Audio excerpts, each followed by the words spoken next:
দেখো class 10-এর page number 30 এখানে writing activities রয়েছে এবং রাইটিং অ্যাক্টিভিটিসের মধ্যে যেটা প্রথমে 15 নম্বরে রয়েছে সেটা হচ্ছে write a biography of Maulana Abul Kalam Azad within 100 words based on the hints given below. নিচে যে হিন্টসগুলো দেওয়া আছে, হিন্টস মানে হচ্ছে ইঙ্গিত, নিচে কিছু ইঙ্গিত দেওয়া রয়েছে, সেই ইঙ্গিতের সাহায্যে তোমাকে বায়োগ্রাফিটা লিখতে হবে। বায়োগ্রাফি মানে কি? বায়োগ্রাফি মানে হচ্ছে জীবনী, আর অটোবায়োগ্রাফি মানে হচ্ছে আত্মজীবনী। বায়োগ্রাফি অন্যজন লেখে আর অটোবায়োগ্রাফি নিজেই লিখতে হয়। তাহলে আমরা যেটা লিখছি এটা বায়োগ্রাফি লিখছি, অন্যের জীবনী আমরা লিখব। আর অন্য কার? সেটা হচ্ছে মৌলানা আবুল কালাম আজাদ। যখন কোনো বায়োগ্রাফি আমরা লিখব সেই পার্সোনালিটি সম্পর্কে বা সেই ব্যক্তি বা ব্যক্তিনী সম্পর্কে আমাদের একটুখানি জানা দরকার যে সে কী ছিল। যদি মনে করো মমতা ব্যানার্জি সম্পর্কে যদি আমাদের বায়োগ্রাফি দেয়, কিছু হিন্টস দেওয়া থাকলো, তাহলে আমরা প্রথমে একটা লাইন লিখতে পারবো যে মমতা ব্যানার্জি হচ্ছেন একজন গ্রেট পলিটিশিয়ান, এরকমভাবে লিখতে পারবো আমরা, রাজনীতিবিদ। আবার যদি বিরাট কোহলি সম্পর্কে দেয় তাহলে আমরা একটা লাইন লিখতে পারবো তো যে উনি হচ্ছেন একজন গ্রেট ক্রিকেটার। শুধু ক্রিকেটার বলবো না, গ্রেট ক্রিকেটার। গতকালকে আমরা চ্যাম্পিয়ন্স ট্রফিটা মানে জিতে নিয়েছি, এটা সবার আনন্দের বিষয়। বিরাট বম ফাটছিল, ভালো লাগছিল। দেখেছিলে তোমরা খেলা? ভালোবাসো খেলা? গুড। আচ্ছা, মানে এটা দেখতে ভালো লাগে যখন ইন্ডিয়া খেলে, এটাই তো ভালোবাসা দেশের প্রতি। আমরা তো গান্ধীজির মতো স্যাক্রিফাইস করতে পারবো না, কিন্তু কি বলেছিল যে আমি গান্ধীজির সঙ্গে ডাইরেক্ট হাঁটিনি, কিন্তু আমরা যতটুকুই জেনেছি সেটাই আমরা ফেল্ট অ্যাট সি করছিলাম, হতভম্ব হয়ে গেছিলাম। তাহলে যারা ডাইরেক্টলি হেঁটেছে তাদের কী হাল হয়েছিল। যাই হোক, মৌলানা আবুল কালাম আজাদ সম্পর্কে আমাদেরকে জানতে হবে। আমরা জানি যে উনি ছিলেন একজন ভীষণ বড় একজন এডুকেশনালিস্ট, মানে হচ্ছে একজন শিক্ষাবিদ ছিলেন মৌলানা আবুল কালাম আজাদ। আর এই জন্যই উনি হচ্ছেন আমাদের ভারতের প্রথম এডুকেশন মিনিস্টার। জানো তো শিক্ষামন্ত্রী হয় জানো? তাহলে প্রথম এডুকেশন মিনিস্টার ইনিই ছিলেন, ভারতের, কোনো রাজ্যের নয়, ভারতের প্রথম এডুকেশন মিনিস্টার ছিলেন। এছাড়া তিনি ফ্রিডম ফাইটার ছিলেন, কারণ স্বাধীনতা সংগ্রামী, তিনি স্বাধীনতার জন্য অনেক লড়াই করেছেন। এই সমস্ত জিনিস দিয়ে আমাদেরকে প্রথমে একটা লাইন লিখতে হবে। তারপর আমরা কিছু হিন্টস পাচ্ছি। হিন্টসে দেখো দেওয়া আছে বর্ন অন 11 নভেম্বর 1888, 1888 সালে 11ই নভেম্বর তিনি জন্মগ্রহণ করেছিলেন। কম্পোজড পোয়েট্রি ইন উর্দু, তিনি কিন্তু উর্দুতে লেখালেখি করতেন, ঠিক আছে, উর্দুতে। ওয়ার্কড অ্যাজ এ জার্নালিস্ট, তিনি জার্নালিস্ট হিসেবে কাজ করেছেন। প্রোটেস্টেড এগেনস্ট ব্রিটিশ রাজ, আর ব্রিটিশ সাম্রাজ্যের বিরুদ্ধে তিনি প্রোটেস্ট করেছেন, মানে যুদ্ধ করেছেন, আন্দোলন করেছেন। Enthusiastic supporters of Gandhiji's ideas, আর গান্ধীজির যে ধারণা সেই ধারণার তিনি ভীষণ বড় একজন আগ্রহী সাপোর্টার ছিলেন। কেউ তোমরা বলতে পারবে যে গান্ধীজির আইডিয়া কী ছিল? আমরা তো রিসেন্টলি পড়লাম গান্ধীজি সম্পর্কে, তো এদিক থেকে শুরু করি। গান্ধীজির আইডিয়া কী ছিল? একটা দুটো বলতে পারলে হবে। গান্ধীজির আইডিয়া কী ছিল তুমি বলো? আচ্ছা বেশ, ঠিক আছে, তুমি বলো। কিন্তু যেটা আমরা পড়েছি, যেটার জন্য গান্ধীজি ফেমাস, সেটা যদি কেউ বলতে পারো তাহলে বুঝবো যে তোমরা পড়েছো।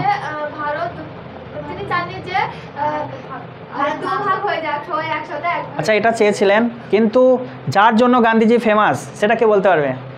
দেখি। হাঁটার জন্য ঠিক হলো না। আর কে বলবে বলো? আমি বলেছিলাম, আমি এটা বলেছি। না, হচ্ছে না। ফাদার অফ নেশন হচ্ছে না, না না, এর জন্য নয়, মানে তার আইডিওলজি বলেছি, মানে তিনি যে সমস্ত ধারণাগুলো নিজের মধ্যে রাখতেন সেইগুলো বলতে বলেছি, যে যার জন্য উনি ফেমাস ছিলেন। কেউ বলতে পারবে না? আমি বলছি, তিনি বিশ্বাস করতেন মনে পড়ছে নন ভায়োলেন্সে তিনি বিশ্বাস করতেন, মানে হচ্ছে অহিংসা। যতগুলো আন্দোলন দেখেছি সব আন্দোলন হচ্ছে অহিংস আন্দোলন, মানে এই আন্দোলনে কোনো হিংসা হবে না, কেউ মারামারি করবে না, ঠিক আছে, কেউ লাঠিপেটা হবে না, মারবে পুলিশরা মারুক কিন্তু আমরা সহ্য করবো, এটার জন্য উনি বিশ্বাস করতেন। আর উনি ছিলেন, মানে মৌলানা আবুল কালাম আজাদ, উনি ছিলেন একজন, বলছেন যে enthusiastic supporter of Gandhiji's ideas. তাহলে গান্ধীজির এই আইডিয়াটাকে উনি সাপোর্ট করতেন, ইয়েস অর নো? উনি সাপোর্ট করতেন, ইয়েস, গান্ধীজির এই আইডিয়াটাকে উনি সাপোর্ট করতেন, কারণ উনি হচ্ছেন enthusiastic supporter of Gandhiji's ideas. Wrote many books, তিনি প্রচুর বই লিখেছেন। এবং উদাহরণস্বরূপ আমরা যে বইগুলো পাচ্ছি সেটা হচ্ছে লাইক ইন্ডিয়া উইন্স ফ্রিডম, এটা একটা বইয়ের নাম। আর একটা হচ্ছে গুব্বার ই খাতির, কি বললো? গুব্বার ই খাতির, এটা অনেকটা আমরা বুঝতে পারছি উর্দু টাইপের নাম। ইটসেট্রা, ইটিসি যেটা দেওয়া আছে। আর first education minister of independent India, স্বাধীন ভারতের প্রথম শিক্ষামন্ত্রীকে? Maulana Abul Kalam Azad. Birthday celebrated as national education day, তার যে জন্মদিন সেটাকে পালন করা হয় জাতীয় শিক্ষা দিবস হিসেবে। কত তারিখকে বলবে? না, কত তারিখ জাতীয় শিক্ষা দিবস হিসেবে পালন করা হয়? কি করে হয়? উনি জন্মগ্রহণ করেছেন 11ই নভেম্বর, আর এখানে বলছে যে তার বার্থডে সেলিব্রেট করা হয় ন্যাশনাল এডুকেশন ডে, তাহলে 11ই নভেম্বর হচ্ছে না? 11ই নভেম্বর আমরা জাতীয় শিক্ষা দিবস হিসেবে পালন করি। আর ডায়েড অন 22 ফেব্রুয়ারি 1958, 1958 সালে তিনি এই দুনিয়া ছেড়ে অন্য দুনিয়ায় চলে গিয়েছিলেন। তো এবার আমরা এটা লিখব, আমরা অনেক হিন্টস পেয়েছি, এই হিন্টস থেকে লিখতে হবে। বায়োগ্রাফি লেখার নিয়ম হচ্ছে প্রথমে হেডলাইনটা দিতে হবে, যে ব্যক্তি সম্পর্কে আমরা লিখছি ওনার নামটা দিয়ে। যদি আমি আমার বায়োগ্রাফিটা, আমি তো লিখছি না, অন্য কেউ লেখে, তাহলে লিখবে জিয়াউল হক, বাস, আর কিছু লেখা দরকার নেই। তোমাদের কারো যদি বায়োগ্রাফি লেখা হয় মোহিনী খাতুন, সুলতানা, মোহিনী সুলতানা, এরকমভাবে আমরা লিখছি কার বায়োগ্রাফি গো? মৌলানা আবুল কালাম আজাদ। এই শুভ নামটা আমরা খুব সুন্দর করে এখানে লিখব, সবগুলো বড় হাতের। কোন হাতের? লিখো মৌলানা, মৌলানা আবুল কালাম আজাদ, মৌলানা আবুল কালাম আজাদ, এটা লিখে দিলাম। বায়োগ্রাফি লিখবো তো, তাহলে ওই নামটা আমরা হেডলাইন করে দিলাম মৌলানা আবুল কালাম আজাদ। এবার তোমাদের জন্য যেহেতু তোমরা রাইটিংয়ে বিরাট উইক আছো, তাই আমরা বেশি এখানে অ্যাড বা অ্যাডিশন কিছুই করব না। আমাদের আউটলাইনের বাইরে আমরা যাব না, শুধুমাত্র এখানে কিছু জিনিস অ্যাড করব। তাতে যদি 100 ক্রস নাও করতে পারি, কি বলছো? হ্যাঁ, সব বড় হাতে দিতে পারো, প্রথম লেটারটা মিনিমাম বড় হাতে দিতেই হবে। আর যদি সব বড় হাতে দাও তাও অসুবিধা নেই। বেশ, লিখেছো, তাহলে চুপচাপ বসে থাকো। এবার একটা কথা বলি আমি, উইদিন কথাটার মানেটা বুঝতে হবে। উইদিন যেখানে লেখা আছে উইদিন 100 ওয়ার্ডস, উইদিন কথার মানে হচ্ছে 100 ওয়ার্ডের মধ্যে। মানে আমার যদি 85 হয়, 90 হয়, তাও আমার সমস্যা নেই। উইদিন কথার মানে হচ্ছে এর মধ্যে, 100 ওয়ার্ডের মধ্যে।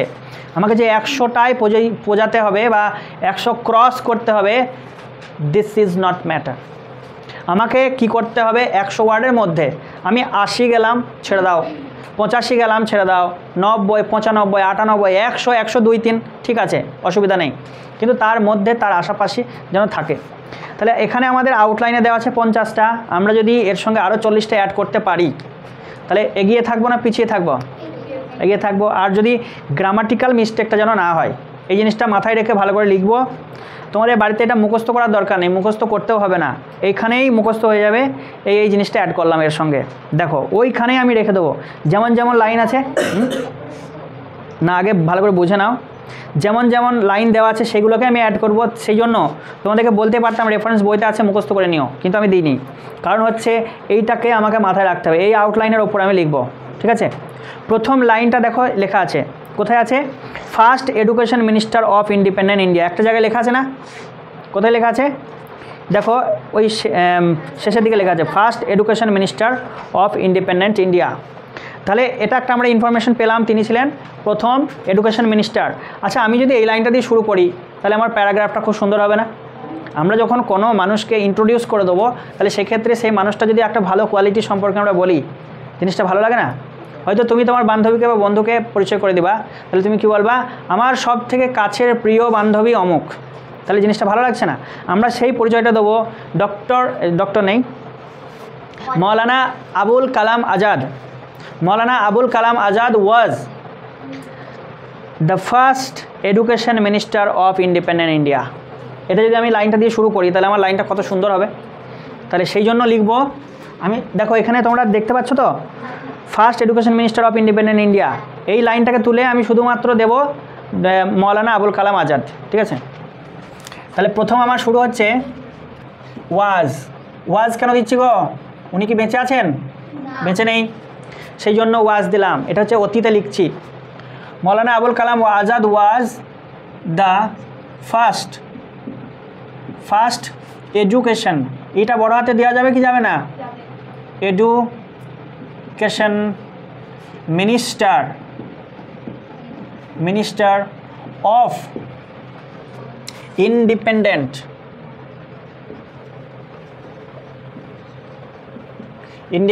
ইন্ডিয়া। ইন্ডিয়াটা যখনই লিখবা গর্ভের সাথে বড় হাতে দেবা, ইন্ডিপেন্ডেন্ট ইন্ডিয়া, ঠিক আছে। উনি ছিলেন স্বাধীন ভারতের প্রথম শিক্ষা মন্ত্রী। তাহলে একটা সুন্দর করে দিলাম, লাইনটা খুব ভালো হলো। এটা বেশি কঠিন করছি না, কারণ তোমরা সব অ্যাভারেজ স্টুডেন্ট, সেই জন্য এটাকে অ্যাভারেজ রাখি, কনফিডেন্ট বাড়বে। এখানে আমি কিছু কঠিন জিনিস ঢোকালে তোমরা একটু ব্যবহার করতে পারো বাড়ি গিয়ে।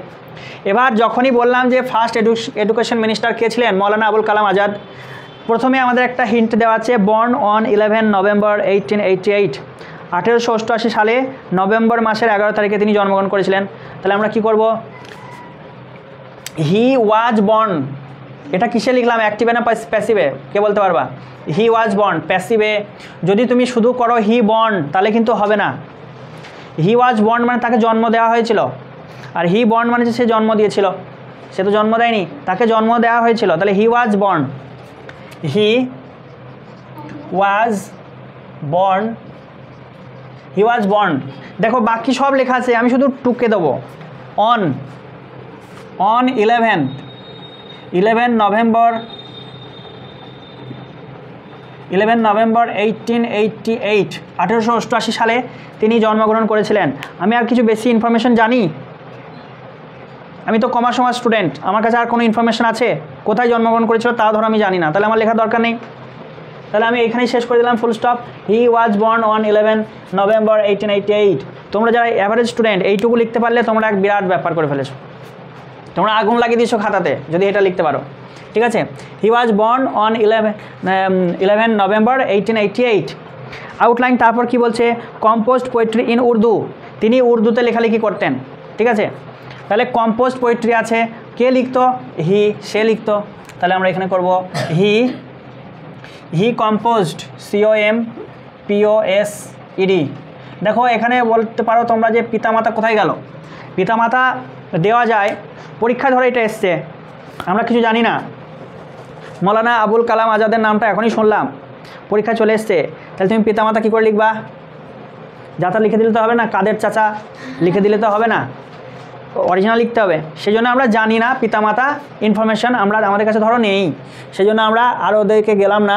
হি কম্পোজড, হি ওয়াজ কম্পোজ লিখবা না, হি কম্পোজড মানে সে রচনা করেছিল। আর হি ওয়াজ কম্পোজ যদি দাও তাহলে কী হবে?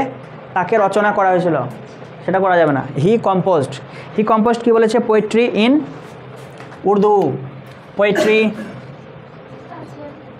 Poetry in Urdu. তুমি আবার বলছো কোথায় আছে, তাহলে আর কি হলো? উর্দুর ইউটা বড় হাতে দিবা, আমি ছোট হাত করে ফেলেছি, বড় হাতের মানে এটা হচ্ছে একটা ল্যাঙ্গুয়েজের কথা বলেছে উর্দু। তিনি উর্দুতে লেখালেখি করতেন। এই রাইটিংটা নেক্সট দিন মুখস্থ করার দরকার নেই। আমি কীভাবে লিখছি দেখো, কম্পোজের আগে শুধু হি দিয়েছি, বাকি সব ওইখানেই আছে। ওয়ার্কড অ্যাজ এ জার্নালিস্ট, তিনি জার্নালিস্ট হিসেবে কাজ করেছেন। প্রোটেস্টেড এগেনস্ট ব্রিটিশ রাজ, আমরা এখানে দুটো লাইন করব। হি worked as a journalist, he worked as a journalist, JOUR journalist. He worked as a journalist, একজন সাংবাদিক হিসেবে কাজ করেছেন, ঠিক আছে। আবার ফুল স্টপ দিয়ে দাও, আমি আরেকটা লাইন বাড়াই, কারণ আমাকে একটু ওয়ার্ডটা বেশি লিমিট মানে করতে হবে। তারপর বলছে protested against British Raj, he protested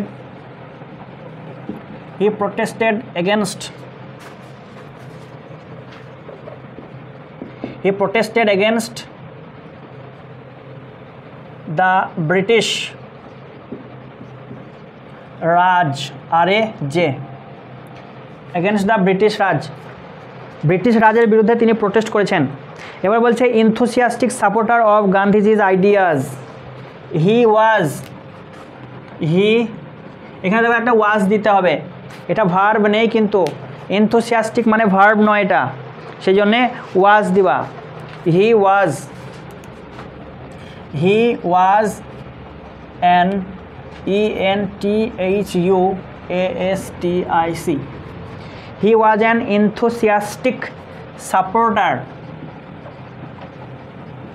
supporter of, কার সাপোর্টার গো? গান্ধীজিজ আইডিয়াজ, গান্ধীজিজ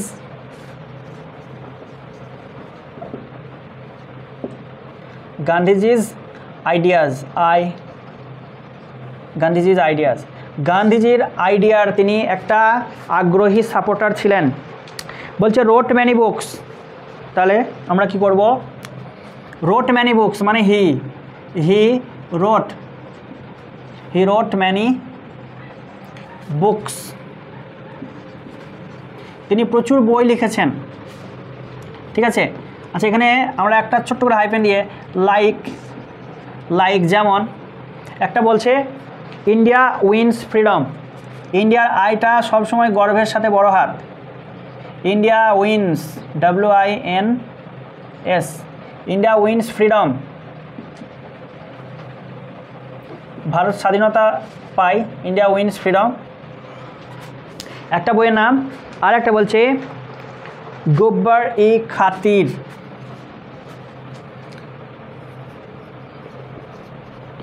গব্বর একটা ছোট করে হাইফেন দিয়ে ই খাতির, এবার লিখে দিলে ETC মানে ইত্যাদি, আর অনেক বই তিনি লিখেছেন, আমরা দুটো নাম দিলাম। ফার্স্ট এডুকেশন মিনিস্টার ব্যাপারটা লেখা হয়ে গেছে। Birthday celebrated as national education day. এবার দেখো হিজ বার্থডে, তার বার্থডে কবে গো? বার্থডেটা কবে? 11ই নভেম্বর, তাহলে সেটা দিতে হবে এখানে। হিজ বার্থডে 11th, এখানে আর অন দিবা না, 11th November, his birthday 11th November is celebrated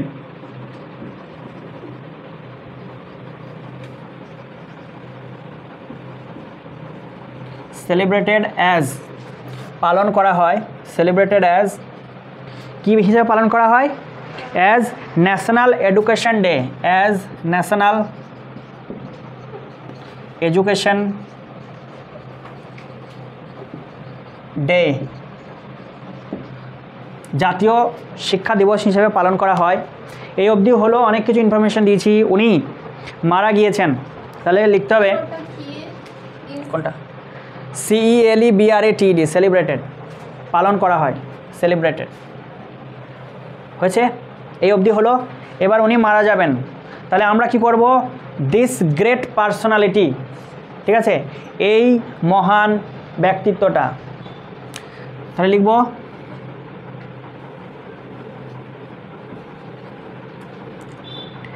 the great personality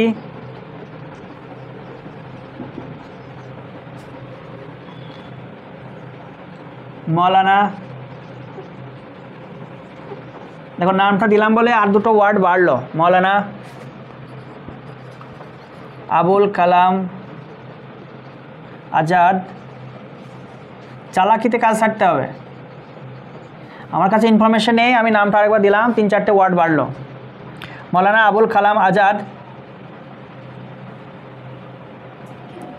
died, এখানে ওয়াজ ডায়েড করে দিও না জানো, ঠিক আছে, ওয়াজ ডায়েড করবে না, ডায়েড, ওয়াজ বর্ন কিন্তু ডায়েড কি বলেছে?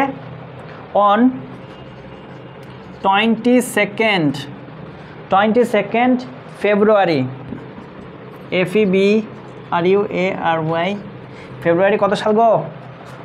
1958, 1958 সালে তিনি মারা গিয়েছিলেন। এবার আমরা যখনই কোনো ব্যক্তি মারা যাবে সেটা সম্পর্কে লিখতে ব্যস্ত থাকলে হবে না, ব্যাপারটা শোনো। যখন কোনো পার্সোনালিটি মারা যাবে সেই পার্সোনালিটি সম্পর্কে বলতে হবে যে এটা হচ্ছে ভারতের পক্ষে বিরাট বড় একটা লস। মানে এরকম একটা ব্যক্তি মারা যাওয়া মানে হচ্ছে ভারতের শিক্ষা জগতে বিশাল বড় একটা লস হবে। ঠিক আছে, তাহলে লিখতে হবে যে ইন্ডিয়া, ইন্ডিয়া, ইন্ডিয়া মানে কারা বলো তো? ইন্ডিয়ার লোকেরা। India will never any year, never কী হবে? ইন্ডিয়া কখনো ভুলবে না। লিখতে ব্যস্ত সবাই। ইন্ডিয়া কখনো ভুলবে না, ইংলিশে কী লিখবো আমি? Yes, India will never forget, FORGET, India will never forget this great man, এই মহান মানুষটাকে ইন্ডিয়া কখনোই ভুলবে না, মানে ইন্ডিয়ার লোকরা ভুলবে না। ঠিক আছে, বেশ মোটামুটি এই কটা যদি তোমরা লিখতে পারো মানে তোমরা বিশাল রাইটিং লিখেছো, এটা বলে ধরা হবে। আর আমরা এখানে বাড়াইনি কিছুই, যা কিছু দেওয়া ছিল সব সেগুলোই লিখেছি। শেষের লাইনটা বাড়িয়েছি, এই লাইনটা প্রত্যেকটা পার্সোনালিটিতে লিখতে পারবা। যদি গান্ধীজি সম্পর্কে লেখো তাহলে কি এটা লেখা যাবে না? ইন্ডিয়া কখনোই এই লোকটাকে ভুলবে না, লেখা যাবে না? যদি তুমি ডক্টর APJ আব্দুল কালাম সম্পর্কে লেখো তাহলেও লেখা যাবে, এটা লেখা যাবে না? যদি আমরা মুগনি সম্পর্কে লিখি এটা, তাও তো লেখা যাবে যে ইন্ডিয়া কখনোই মুগনিকে ভুলবে না, লেখা যাবে না? এটা সবার সঙ্গে লেখা যাবে।